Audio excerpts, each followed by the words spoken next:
Walang kawala sa batas ang dalawang lalaki dahil sa ilegal na pagsusugal at nakumpiskahan ng ilegal na baril matapos sa ang isinagawang operasyon sa Barangay Malinta, Valenzuela City.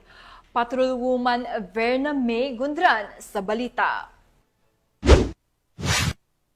Arestado ang dalawang lalaki sa isinagawang anti-illegal gambling operation ng Valenzuela City Police Station, Substation 4, sa Area 4 Dump Site, Barangay Malinta, noong gabi ng September 7, 2025.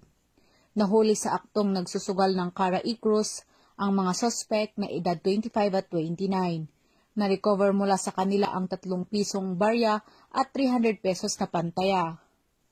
Sa isinagawang paghahalughog, na-discover sa 25 anyos ang isang 38 caliber revolver na walang serial number at 2 bala na walang kaukulang dokumento. Kasalukuyang nasa kustodiya ng pulisya ang dalawa at kakasuhan sa paglabag sa Presidential Decree No. 1602 o Anti-Illegal Gambling Law, dagdag na kaso sa ilalim ng Republic Act 10591 o Comprehensive Firearms and Ammunition Regulation Act ang haharapin ng 25 anyos na suspect.